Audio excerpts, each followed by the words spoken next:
Welcome to the DRF Sports Podcast, brought to you by DRF Sports. America's most trusted name in horse racing is now providing sports bettors with exclusive data, analytics, previews, videos, and expert picks on all major sports. Bet smarter and have more fun doing it. It's the DRF Sports Podcast, and now your host, Sheldon Alexander. Ready, set, bet. This is the DRF Sports Podcast, episode 77. Don't forget to like, follow, and subscribe wherever you get your podcasts. I'm your host, Sheldon Alexander. And the first round of the NHL playoffs is finally over. And people say NHL first round, the best playoffs in sports, and it did not disappoint. Great action there. Even though my Leafs lost, I'm okay. I'm still here, still showed up to do the pod. Everything will be all right. More on that in a sec, as we're going to break down everything you need to know heading into the second round of the NHL playoffs. More on that in a sec. But first, hey, Iowa, DRF Sportsbook is sending all parlays to the moon. Start cashing in with DRF Sportsbook's 22% profit boost for all MLB, NBA, or NHL parlays. The MLB season is here, and along with the NBA playoffs and the NHL Stanley Cup playoffs, so it's time to celebrate, and we want to boost your profits. So head over to the DRF Sportsbook now and start betting. Must be physically present in Iowa to wager. So as mentioned on this episode of the pod, our guy Matt Russell will stop by for an in-depth breakdown on every single second round matchup in the NHL. We're going to get you some picks. We're going to talk about some future, some series lines, check in on the Conn Smythe picks, all the action, all the value that you want and need from your NHL betting preview. We got you covered. And luckily for y'all, that starts right about now. Well, the NBA playoffs keep moving. The NHL playoffs keep moving. We're in the conference finals of basketball, second round in the NHL. And here to break it all down is my guy, Matt Russell. How you holding up? How are you holding up? Let's get right to it. No. Like, here's the thing. Okay? The wave has come crashing. Listen, as a Leaf fan, there's always a spot where you realize things might be, not going in a good direction. And in game 7, like midway through, I was just like, I see where this is going. Like, you could just tell that it wasn't going to happen. They weren't going to score. They were going to be dominating the play. And then it's just not going to happen. Like, I've seen this before. And that feeling sunk in very early, where I was just like prepared for the loss, more so than being like super disappointed or rattled, if that makes sense. You know what I mean? Was it when Nick Paul was shuffleboarding a puck into the net? He had his shuffleboard hand, which happens that you get really good at shuffleboard and you move to Florida. Listen, but he just shuffleboarded that puck into the net on that first goal. When he scored the second goal, I was like, of course. Do you know what I mean? Because it's just like, yeah, of course that's what's going to happen, right? Like, Matthews and Marner are dominating. They're like all over the place. Like, I'm talking about getting chances, right? Like, yeah. And the Leafs are dominating the possession, still don't like to shoot, but that's when you realize they get really tight. When they get really tight, they're skating around the net and not shooting. But beyond that, I mean, really, game 6 was where the Leafs lost this series. Well, sorry, let me rewind that. Game 4 is where the Leafs lost the series by no showing in game 4, when you had a chance to really go up. Game 6, I think that's a game where you're up 3-2 or whatever. You're up a goal in the third period, and then you take back-to-back penalties. And listen, in every sport, you can argue what's a penalty, what's not a penalty, what's a flag in the NFL, what's not a flag in the NFL, what's a block, what's a charge in the NBA. Like, I understand all of those things, but those are two terrible calls to take in the third period of a game that you're winning. And however you want to phrase it, it happened, and it's terrible and it's bad. They took the penalties, but that's where you lost the series in my mind. Once you go into game 7, anything could happen. It could be Luka or it could be Nick Paul, right? That's right. It could be Jake Paul. Like, who knows? Yeah, it's like, right? It's Kucherov, Stamkos, Hedman, Point until he got injured. Palat, right? Like, all these guys that we've come to know, and like, that's the problem. Everybody giving Tampa Bay this credit. And we'll talk about this within the context of Tampa Bay, Florida here, but like, everybody giving Tampa Bay credit, or even giving Toronto credit, as a segue here, for like competing and like being right in it to game 7 with like the 2-time Stanley Cup champion, as if like those 2 Stanley Cups gave Tampa some sort of like extra power. Yeah. My argument in that, in with regards to the Leafs, and my argument with regards to this next series is this Tampa team is not the team that won those 2 Stanley Cups. So like, obviously full credit, like to have that on the resume. And like, you know, sort of like the Bucks, where it was like, if Tampa Bay had lost that series, like I think everybody would have tipped their cap and been like, man, like really good title defense. And I think when they lose this series to Florida, we're all going to tip our cap and be like, man, like Vasilevsky like finally lost an elimination game, and like they finally, maybe, I mean, they don't even have to, but like maybe they finally lose 2 games in a row in the playoffs, and we're all going to sit back and be like, man, that was sick, that was amazing. But like Toronto should have won that series. Like they were, again, listen, we talked about it going into basically every game. Like this is a 50-50 series, like at even strength. Like the numbers were literally as equal as any other series in the first round. And Toronto was the better team on special teams. So like you have to win that series. And Vasilevsky, they were ahead 1-0, 3-2. No, sorry, 1-0 in the series, 2-1 in the series, and 3-2. Like like that's pathetic. Let's be serious, right? Like, and you just so lost. Like this idea, like they played hard and like, we took a step forward. It's like, no, like you're sort of drunk on, not you specifically, but the people saying this, like you're getting drunk on this idea that like the Lightning are that team of the last 2 years. But like, I'm going to say it like as sort of nastily as I possibly can, but like the Lightning cheated the salary cap last year to have the team that they did. Like they literally cheated. Like, I mean, I guess not literally because it was within the sort of construct of the rules or whatever, but like they literally holstered Nikita Kucherov for an entire regular season. And they could do that. They gamed the system entirely for 4 months, and they just brought Nikita Kucherov in for the playoffs. And like, yeah, they had to come and pay the piper for that by having to give a bunch of players essentially away over the course of the offseason. And so like, yeah, it's not the name brand guys, but like you and I talk about in basketball, we talk about in hockey, right? Like what happens when you go on a run of 2 straight Stanley Cups or 2 straight NBA finals? The wear and tear happens. And so like Braden Point gets hurt in that series, and you just go like, yeah, he's probably the first of many, because like, it's just not going, you can't do it.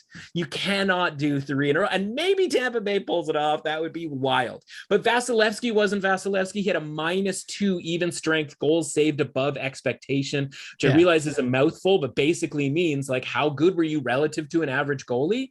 And the answer is below average. Yeah. And come game 7, he ended up playing really, really well and doing Vasilevsky things, but like it also shouldn't have got to that. And whether you pinpoint game 4, you could pinpoint game 2 if you wanted to, right? Like that's a home game where you have a chance to go up 2-0 in the series, or whether you want to wait until game 7. Now, listen, I said it was always going 7 games. Like I'm sitting there with my Leafs to win in 7 ticket plus 450. Like, what am I supposed to do with that? Like that's got incredible value. By the way, Toronto was still the better team at even strength, because for all those guys that I mentioned, Nick Paul is the guy who jams you up, right? Like a former Ottawa Senator who wasn't even on the team the last couple of years. And like, maybe he's the guy who jams you up because he's the only guy with any legs left after the last 2 years. And I say 2 years because, by the way, that bubble Stanley Cup happened in August, September, and I think maybe even a touch of October. So we're not even 24 months. We are less than 24 months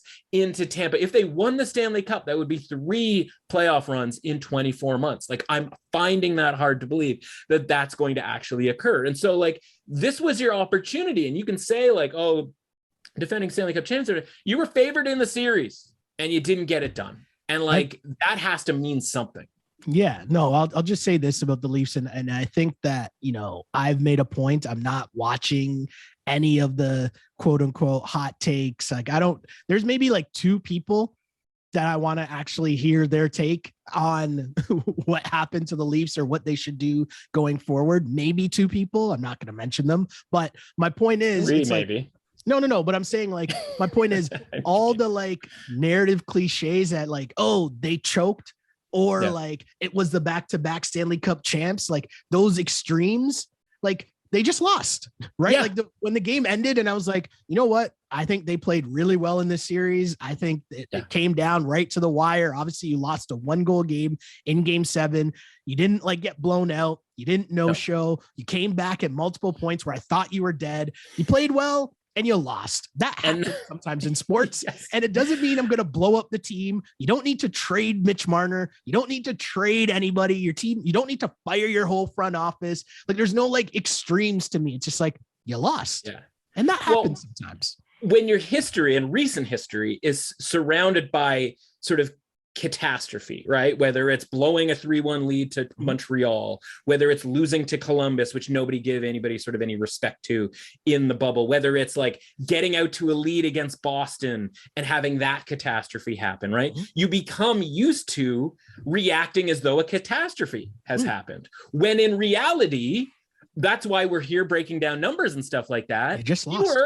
You were a 52 to 53 to 54% to win the series before the series, and honestly after the series, and you didn't, right? And so like, yes, there should be blame to go around for that, because like, and there are no moral victories for losing a series that you were the favorite in, but you also just lost to a pretty good team. And by the way, like, look around. Because we're sitting here betting on this stuff, right? We get into Boston, can't win a road game. They get 4 tries. I think you and I agreed, like they were probably going to win all of their home games, and all we needed was 1 road victory. They outplayed Carolina at even strength in every single one. Couldn't do it, right? 0 for 4 on road wins. Pittsburgh goes up. I was going to say, how about those Pens? Chokers. Yeah, Pittsburgh goes up. Chokers. Yeah, Crosby, Malkin, Letang, losers. Right, but it's chokers. Like Pittsburgh's up 3-1 and 2-0 in the game. And you mentioned Crosby in that breath. And I would literally take all of those other guys. But Crosby gets hurt up 2-0. Up 3-1. And that like allows the Rangers in this series that like, honest to God, I don't think I've ever seen a series like this where like one team was so much better than the other. And the goaltender for the other team wasn't particularly good. Like, it's not like, oh man, like Calgary, Dallas last night, right? Dallas, if they score a goal there, which they had plenty of opportunities in overtime. I know we're kind of hopping all over the place here, but like, it's all right. If that happens, you go, Jake Ottinger stole that series. And like, that sucks for Calgary, but you would be able to like metrically measure how much Calgary was better than Dallas. But history will look back, and we might even forget entirely that Jake Ottinger was that amazing, because Calgary is going to move on, and maybe they get to the conference finals, maybe they get to the Stanley Cup finals, maybe they end the whole thing, and we just forget that Dallas and Jake Ottinger exists for that period of time. But Shesterkin wasn't that. It was just this sort of like series of flukes, starting with Crosby getting hurt and Rangers coming back to win that game. And then Pittsburgh takes a 2-0 lead at home. And then, the Penguins take a stupid penalty. And then the Rangers, eventually tie that game, take the lead, win that game. And then, of course, the game last night, where honestly, if you call a penalty shot on that last play, and you've got like kind of the 37th best player on the ice taking a penalty shot, if I'm the Pens, I kind of rather that outcome than have like Artemi Panarin and company and Zibanejad just firing shots at me for 2 minutes. I rather take my shot on the breakaway there, on the penalty shot. And so because that referee doesn't have the cojones to call a penalty shot in game 7 overtime, right? Because we all agree it's a penalty. So he takes the sort of easy way out and says like, 2-minute power play. But like, it'd be funny if it was like the NFL where the Penguins could decide, not to decline or accept, right? Or more just like, which do we rather want? Like, obviously, why would the Penguins are the team making the infraction? Why would they get the decision? But like the Penguins, if they voted, I think would have rather had a penalty shot happen there. And then say you survive that, you now get 5-on-5 action with regards to the Pens and the Rangers being like a 66% like weighted thing for the Penguins. And of course the Rangers score with 13 seconds left in the power play. Like they were like on really pretty innocuous, as it was referred to in the broadcast, like seeing eye shot. And that's it. The series is over, right? And Penguins being a really good bet before the series start, they played 3 different goaltenders. Crosby was out for 2+ games. And they still should have won the series. Like, that's a really good bet that just doesn't work out. And so like, if you're looking around, you're Toronto, you're looking around to the Bostons and the Pittsburghs or whatever, like, it's not nearly that bad. If this is hockey, it sucks a lot of the time. Yeah. And because you're blaming the Phil Kessel and James Reimer era of the world, and like, you know what I mean? Like, it's all sort of snowballing where you're, you know, if you're packing a snowball or, you know, to make a snowman, like, this wasn't taking a ton of snow into that snowball. It was like kind of sprinkling some snow into that snowball. Right. Like, and so anyway, like, I think long story short, I think Tampa Bay is very vulnerable, and let's talk about some of these series going forward. Yeah, I guess like keep it rolling there and talk about Tampa against Florida. As Florida, I guess it did completely turned that series around, right? Florida appeared to be going in one direction, and then all of a sudden Washington Washington with the chance at home in Game 6, and no. Game 4, Game 6, like all of the above. And shout out to our guy Michael Leboff, who came on this podcast a week ago or 2 weeks ago now, and was like, yeah, I think, you know, Washington, I have to make this bet. And at 2-1, he's probably feeling good about it. And 2 overtime games, and in the middle, a 3-0 Capitals lead, right? Yeah. So like, you can't tell me that all of this stuff isn't on a knife's edge, because again, history will look back, and maybe the Panthers win the Stanley Cup. Like, think about all these teams that are left that could win the Stanley Cup, that we can refer back to their first series and be like, man, it was pretty close. Like, we haven't even gotten to the Edmontons of the world, right? Like, and so I just look at it and I go, okay, like, sometimes it just doesn't go your way, especially when you get to Game 7. And the best we can do from a betting standpoint is try to figure out how to evaluate these teams, how to value these teams, and whether the value is correct. And so I look at this series. And the first thing you do is you go, okay, well, we saw this last year and Tampa Bay won 4-2, but what happened in that series and what's happened since then? So in that series, Tampa, again, pulls Kucherov off the shelf, who, by the way, just didn't play a regular season. So my guy was as fresh as a human being could possibly be. And to no one's surprise, the power play goes 40%. Now that should be surprising, but not when you're just pulling Kucherov out of the stands here completely fresh. Bobrovsky, Dreger, Knight, all of those guys come in, and Tampa Bay was scoring at a 1 out of 5, 21% clip on their even strength high danger chances. So if you're going 21% on those high danger chances at even strength, and you're going 40% on the power play, like, I'm surprised this even got to a Game 4. They probably should have just cut it after Game 3. But Florida was good enough that this actually went to 6 games, which I think is actually impressive, even though, again, history will look back and it's like, oh, they lost 4-2, blah, blah, blah. What happened since then? Well, Tampa Bay has to carve a bunch out of that pie of the salary cap. They lose a bunch of guys. Meanwhile, Florida gets to add a bunch of guys. They add a bunch of veterans. They pick a bunch of guys, et cetera, et cetera. They are absolutely loaded. By the way, their young players get another year of whatever you want to call it, seasoning, experience, blah, blah, blah, blah, blah, right? And the result is the Panthers win the President's Trophy. And like, no one in hockey is really all that surprised about it, right? Because you look and you go like, man, this roster's loaded up and down the roster. And Bobrovsky's actually playing well, which, by the way, like, there was a reason they gave him $70 million 3 years ago, because he was a really good goaltender.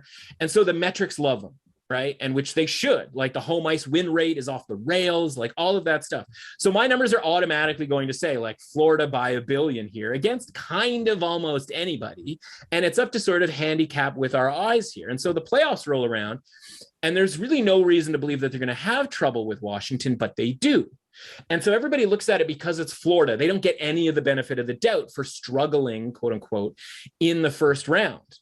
But then everybody gives Tampa Bay credit for surviving, right? Even though kind of the same thing happened for both sides, right? They both just kind of played okay. And so people end up talking, I'm seeing like Twitter, and listen, Twitter's like the dumbest place on earth, but admittedly, like, I'm looking at and seeing people talking about like, oh, like, why is Tampa the underdog against Florida? It's like, well, because Florida's way better right now than Tampa Bay is. They just are. Like, it's not taking anything away from the Stanley Cups and all of that sort of thing, but like, these additions of these two teams. Now, does that mean all that much?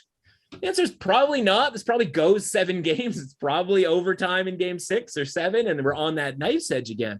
But for me, from a betting standpoint, all of it is Florida. Florida series, Florida -1.5 plus 140, -2.5 plus 300, even a little 4-1 at plus 450. All of those present value because there's just value on Florida, period, end of sentence, right? And we talked about the idea of like Tampa Bay grinding out these games and Vasilevsky not playing particularly good. And by the way, it would be hard to imagine Braden Point seeing much action for this series, given where his sort of injury, and that looked like to be like a core hip groin type deal. I don't think that's going to get fixed anytime soon. Like, and honestly, what happens if Tampa Bay loses? The answer is like kind of nothing, right? Like they lost as an underdog. First time they will have been an underdog of any sort of significance. Obviously, it was a minus, 125 to plus 105 type deal against Toronto. But like the writing's on the wall here as far as like it's coming to an end for Tampa. I'll be incredibly impressed if they can pull this off against Florida. Again, a team that I think is a top team, if not the top team in the league. So for me here, -145 on the series price and all of those derivatives, certainly enough value for me to pull the trigger. As we move on to the Rangers and Carolina Hurricanes, very interesting series there as the Rangers, I mean, an improbable comeback. You know what I mean? Like, I don't know how many people are feeling very confident about their chances. Let's say, I don't know, 3, 4, 5 days ago, but here they are in the second round against the Hurricanes, who came up big against the Bruins in a game 7 where they just got the job done. So how do you see this series playing out? So this is interesting because it's an absolute destruction of any kind of ratings that we're trying to put together, right? Whether it's basketball, football, or hockey, right? We start with, all right, how do you rate these teams? And the answer is, I have no clue at this point, right? Because we just talked about Carolina. Like, they just beat Boston, took them 7 games. So like obviously a close one. They were below 50% in the even strength metrics that we sort of look to drive what we do. But how much of that credit do we give because it was against Boston, like a really good opponent, right? And so like, again, if I was playing LeBron James in basketball and I got 1 basket, it'd be the happiest day of my life.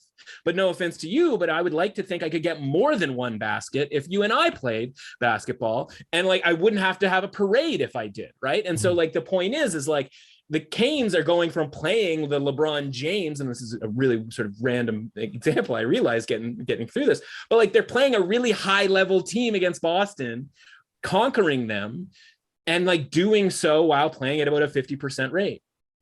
Meanwhile, the Rangers are playing this decrepit Penguins team who are playing 3 different goaltenders, who are without Crosby for 2+ games. Like, and by the way, like aren't even doing a good job of it. Right. And not even getting the goaltending that everybody was sort of hyping before the series started, and are playing to like a 33% even strength level, which is literally worse than the Predators against the Avalanche. And the Predators are like on their 3rd week of vacation at this point since the last we saw them. And so I just go like, okay, I should be downgrading Carolina because they won at like sort of a less than 50% rate. But like the Rangers, like how far can I downgrade the Rangers? Like they shouldn't even be on the planet. And so I do the best I can here. And so my series price is Carolina -317. And so the price for Carolina is -210. And so like that should be a bet on the Canes. But I look at the Rangers and I go like, maybe, I mean, it's almost like it has to regress to the mean. It cannot be that bad this next time around. But it could be. Yeah. And like, as much as I think maybe Shesterkin first round, first playoffs, jitters may be a thing. And maybe he's just way better. He was certainly awesome. Well, he's awesome for a lot of the games, but he was certainly awesome in game 7, right? Saving the day in a lot of cases. And the Rangers like were magically scoring. As soon as Shesterkin would make like 3 insane saves, the Rangers would go down and score on like their only chance every 10 minutes. I just look at it and I go like, I guess my bet here is Carolina. I'm looking to bet this more on a game-to-game basis. I think -155 in the first game is a pretty good price.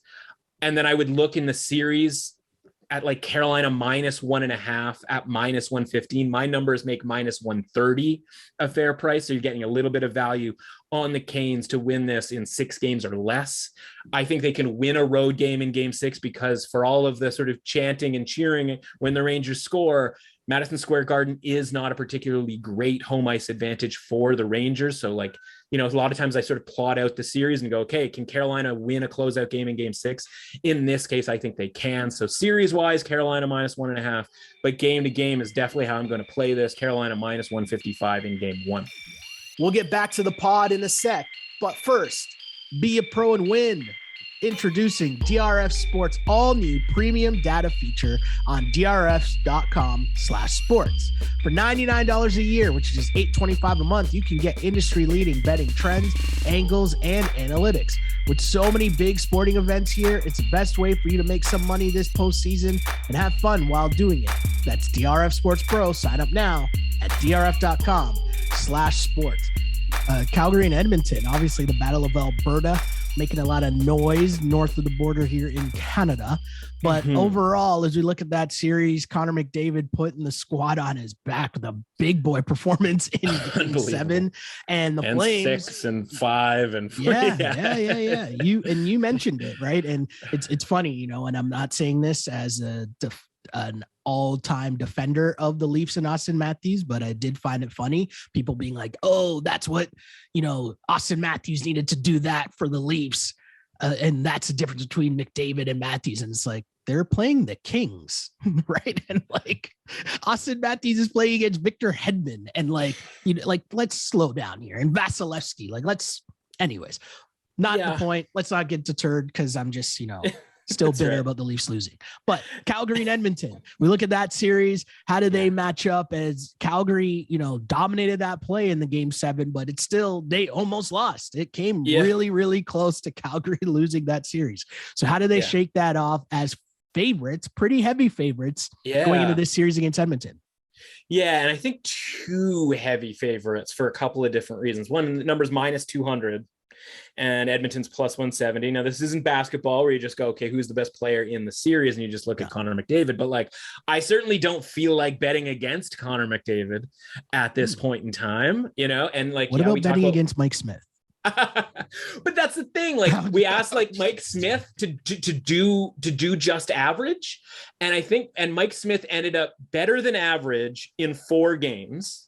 And worse than average in 3 games. And it was literally that's why it was 4-3.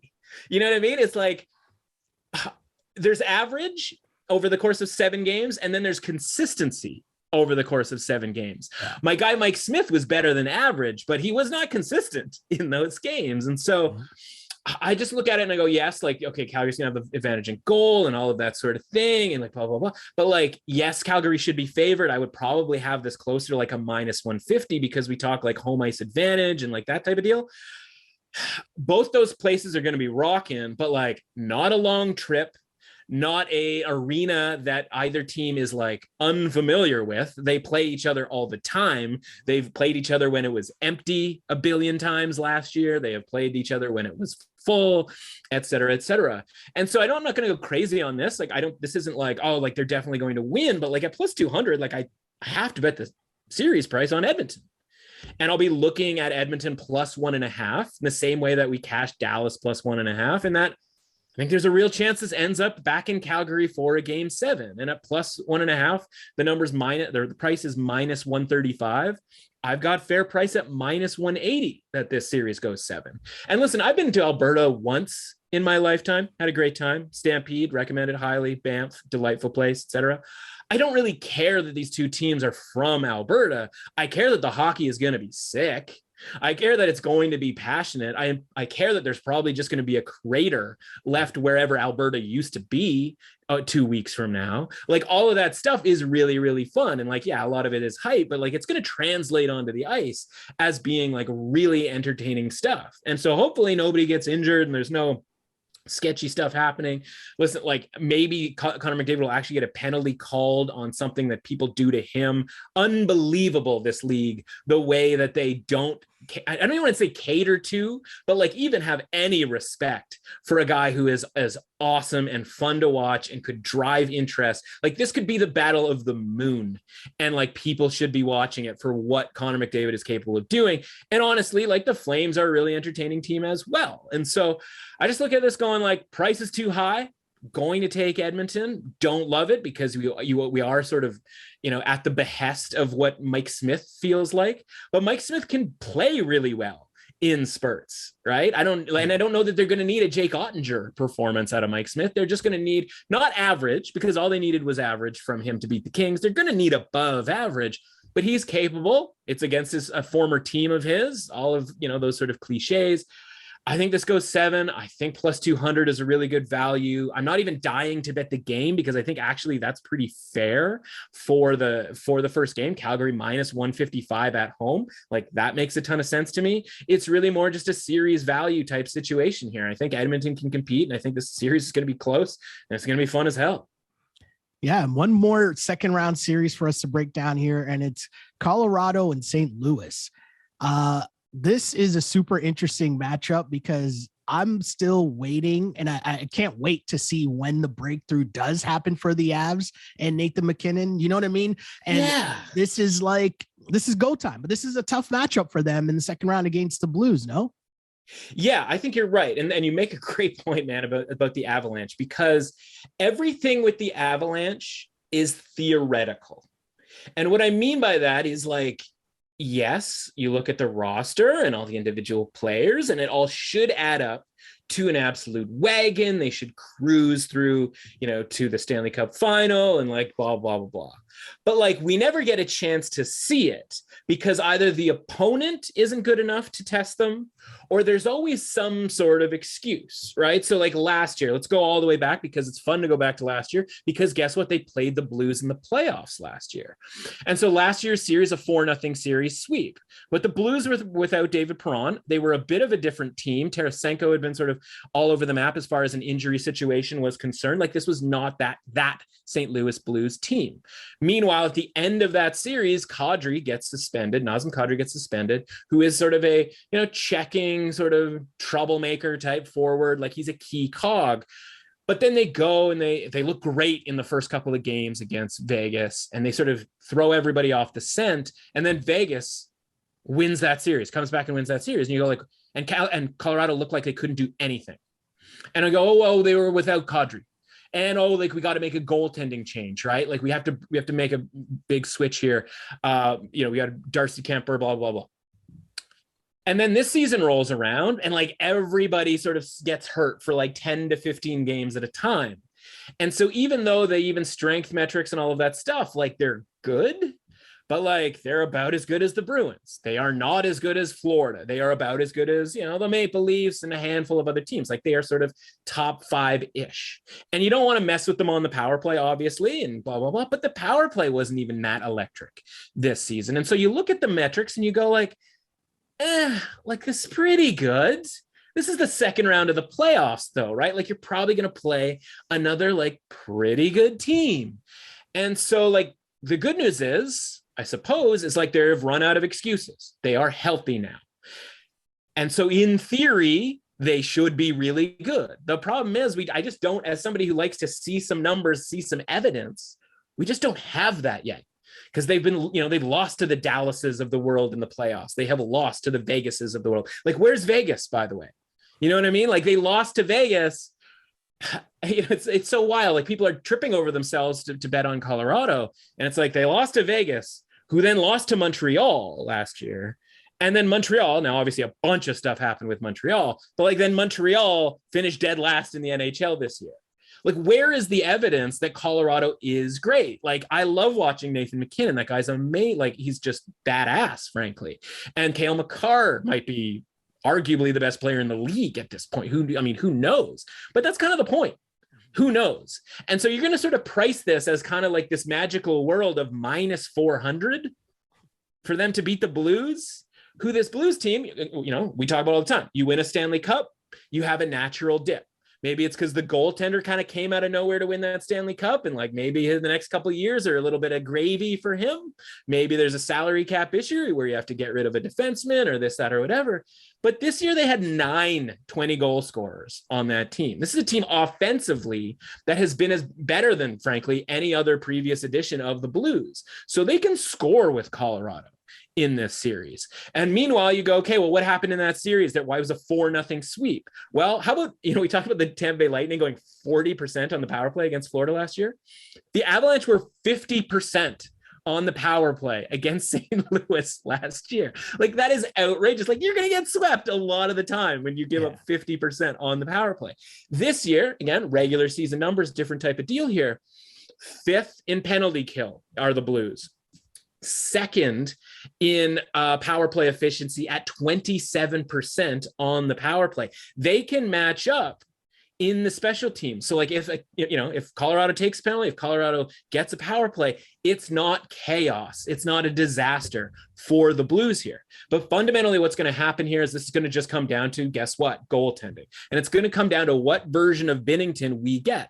A guy who didn't even start in the first round because of how bad this season was. It was his worst season so far. But he gets the call for game 4 after they're down 2-1 to the Wild. And he gives up 1 high danger chance goal out of 21 chances by the Wild the rest of the way. The Blues win 3 straight games, by and large, pretty comfortable. And they take that series against the Wild. 2 of which of those, was it 2 of those games? No, just 1 of those games was on the road. And so I'm just looking at it, I go, like, I still haven't seen it from Colorado. Was St. Louis necessarily the better team at even strength against the Wild? No, they weren't.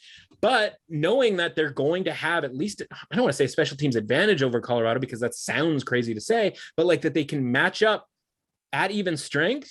Like, yeah, I get it. Colorado's favored. Minus 400?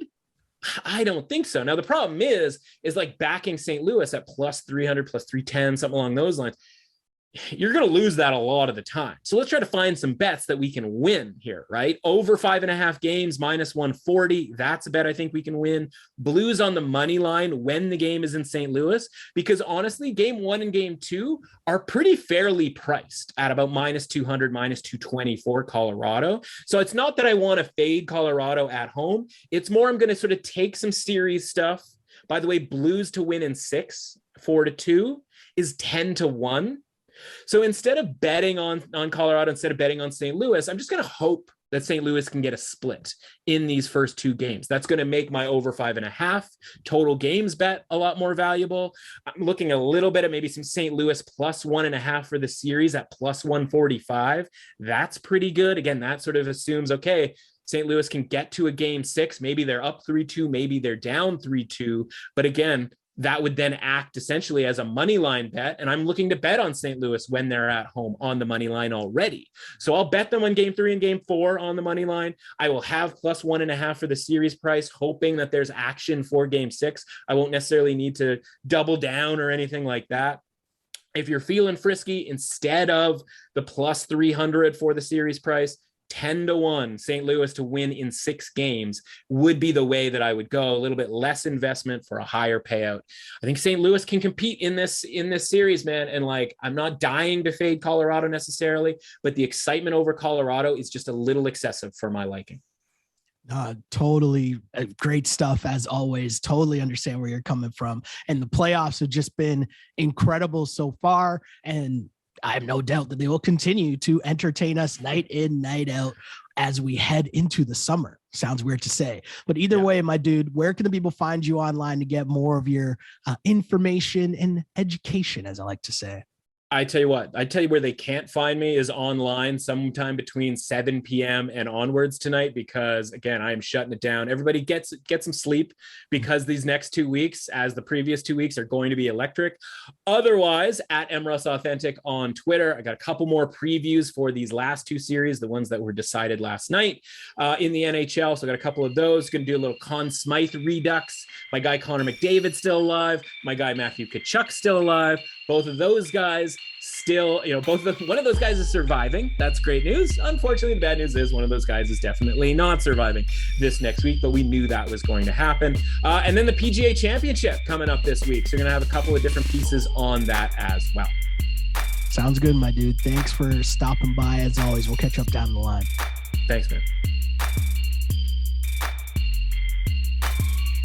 And if you want to follow me online, you can do so on Instagram at Sheldon Alexander and on Twitter at Shell Alexander. Don't forget to like and subscribe to the DRF Sports Podcast wherever you get your podcasts.